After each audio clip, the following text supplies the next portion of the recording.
तो नमस्कार दोस्तों, स्वागत है आपका फिर से एक और वीडियो में। और आज हम लोग बात करने जा रहे हैं। अभी मैक्सिमम लोग क्या है, ट्रेनिंग में पहुंच चुके हैं। तो ये वीडियो उन लोगों के लिए है जो कि अभी कम एज के हैं और जिनमें थोड़ा सा जज्बा बचा हुआ है कि भाई मैं मेरे को और तैयारी करनी है, मेरे को सीजीएल की या स्टेट गवर्नमेंट स्टेट पीसीएस की तैयारी करनी है या फिर यूपीएससी जो भी उनका एम है उसके लिए पढ़ना चाहते हैं।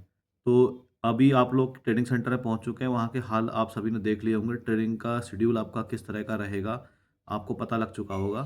तो ये तो है कि आपको पता लग गया होगा ट्रेनिंग के टाइम पे आपको पढ़ाई का टाइम बहुत कम मिलने वाला है। तो मैं बात करूँगा इसमें कुछ गलतियों में जो कि वहाँ पे एस्पिरेंट्स ही कहूँगा, जो साथ में ट्रेनीज़ और एस्पिरेंट दोनों हैं। वो लोग जो वहाँ पे गलतियाँ करते हैं और अब वो गलतियाँ आपने नहीं करनी है। वो कुछ गलतियाँ मैं आपको गिनाऊँगा। तो आपने सबसे पहले तो आपने वहाँ पे बहुत बड़ा ग्रुप नहीं बनाना है। ये एक बहुत बड़ी गलती है जो मैंने मैंने भी करी थी स्टार्टिंग में, लेकिन बाद में क्या है वो चीज़ें जो है दिमाग में समझ में आ गई थी तो फिर ठीक हो गया था।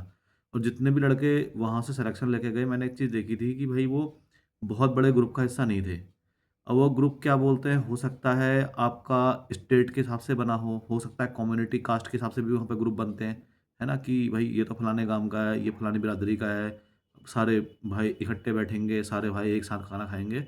इस तरह की सीटिंग में आपने नहीं बैठना है। आप बैठो, सबसे आपका बिहेवियर अच्छा होना चाहिए, लेकिन आपने उनके साथ बैठ के ठहाके नहीं मारने, आपने अपने गाँव की बातें नहीं करनी, आपने ट्यूबवेल का नहाना वो सब क्या अब याद नहीं करना, कोई फ़ायदा नहीं है उसे याद करके। आपने आपकी जो स्ट्रैटेजी है, आपने पढ़ाई किस तरह करनी है, 2 या 3 बंदे मैक्सिमम होने चाहिए, जिनके बीच ये आपकी बातें रहें। अगर आप निशा में हैं, तो आपको रूम मिल जाएँगे, तो आपका रूम पार्टनर आप देख लेना किस हिसाब का बंदा है पढ़ाई का। पहले ही आप इस चीज़ को क्लियर कर लेना कि भई मैंने तो पढ़ाई करनी है और उस बंदे को बता देना। और ये चीज़ की है कि आपके बीच कोई मिसअंडरस्टैंडिंग ना रहे। आप अपनी पढ़ाई को समय देना, अननेसेसरी का ग्रुप्स में बैठना, हा-हल्ला मचाना, हो-हल्ला मचाना, ये सब नहीं करना है। दूसरा, आपने ट्रेनिंग में बेमतलब में लीडर फालतू का अननेसेसरी नहीं बनना है। बहुत बार मैं देखता हूँ लड़कों में प्लाटून सीनियर बनने की, कंपनी सीनियर बनने की होड़ रही। भई हमारी कंपनी एक ऐसी कंपनी थी जहाँ पे प्लाटून सीनियर और कंपनी सीनियर नहीं मिलते थे। ऐसे खींच-खींच के बनाने पड़ते थे कि भाई तू बन जा। हमारी कंपनी में लड़के क्या थे, लेट आए थे और मैक्सिमम लड़के वो थे जिन्हें और तैयारी करनी थी। यही रीज़न था कि मेरी कंपनी से सिलेक्शन रेट बहुत ज़्यादा था और आज 60 से 70% कंपनी हमारी निकल चुकी है, जो दूसरे एग्ज़ाम्स में वहाँ से लड़के निकल गए हैं। तो मैंने एक चीज़ वहाँ पे देखी थी लड़कों में कि भई लड़के बेमतलब में पंगे नहीं लेते थे। तो आपने अननेसेसरी के वहाँ पे पंगे नहीं लेने और आपने ओवर स्मार्ट नहीं बनना है। आपको एक होता है ना कि भई बेस्ट ट्रेनीज़ मैं बेस्ट ये बनूँ, बेस्ट एथलीट बनूँ, बहुत ज़्यादा नहीं करना है। आपको जो आपकी ट्रेनिंग है वो अच्छे से करनी है, साथ में आप एक एस्पिरेंट भी हैं तो आप पे एक डबल ज़िम्मेदारी है, तो भई अननेसेसरी के लोड मत लेना, ठीक है? तो जितना आप ट्रेनिंग क्या है, आपकी ट्रेनिंग ऐसी निकल जाए कि वहाँ किसी को पता भी ना लगे कि यार ये बंदा यहाँ से ट्रेनिंग करके गया था, है ना? तो आपको इस तरह से रहना है। बहुत भी नीचे नहीं रहना है। अगर बहुत नीचे रहोगे, हर जगह आप कट मारोगे, हर जगह आपका जो काम ढीला रहेगा तब भी आप पकड़ में आओगे। बहुत ओवर स्मार्ट रहोगे, बहुत आगे रहोगे, आप रोल कॉल में सवाल करोगे, ठीक है? सवाल-जवाब करोगे, नेता बनोगे तो वहाँ भी आप हाइलाइट रहोगे। हाइलाइट होने वाला बंदा पढ़ नहीं सकता क्योंकि उस्ताद की नज़रें, सबकी नज़रें उस बंदे को ढूँढेंगी ही ढूँढेंगी और आपने मौके ढूँढने हैं कि मैं वहाँ पे कैसे पढ़ लूँ। तीसरा पॉइंट ये है कि आपने अपनी तैयारी का हल्ला नहीं पीटना है। आप कुछ भी कर रहे हो भाई, हल्ला मत पीटो। जिस दिन लड़के वहाँ से सिलेक्शन लेके जाते हैं, आधों के चेहरे लटके हुए होते हैं। ये बिल्कुल फैक्ट बात है, आप देख लेना। तो आपकी तैयारी बहुतों को अच्छी नहीं लगेगी। आप तैयारी करते रहो, अपनी तैयारी करते रहो, उसका हल्ला मत पीटो, उसका ढोल मत पीटो। चुपचाप तैयारी करना है, साइलेंटली तैयारी करनी है, अपने कमरे के अंदर बैठ के पढ़ो। 1 या 2 लोग जिनके बीच में आप थोड़ा-सा मॉक के स्कोर वगैरह आप लोग शेयर करते हो, ग्रोथ रेट आप अपना देखते हो, वो हो सकते हैं। बाकी किसी को तैयारी का हल्ला मत पीटो।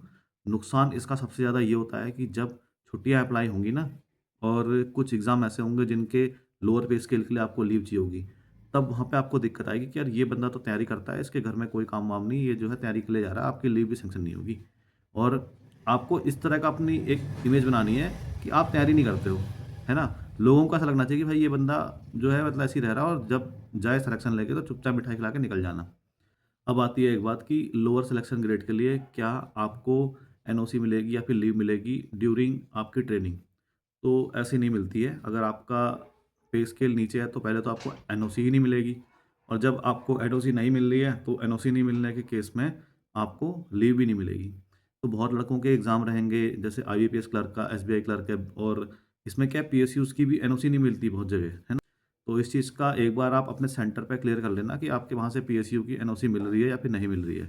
क्योंकि पीएसयू और इंडिपेंडेंट बॉडीज़ जो हैं, उनके लिए भी एनओसी नहीं मिलती है। इस तरह के आपके कोई एग्ज़ाम है, तो आपको इस तरह करना पड़ेगा, जुगाड़ उठाना पड़ेगा कि भई आपके घर में कोई शादी-वादी है और आपको उसके लिए जाना है।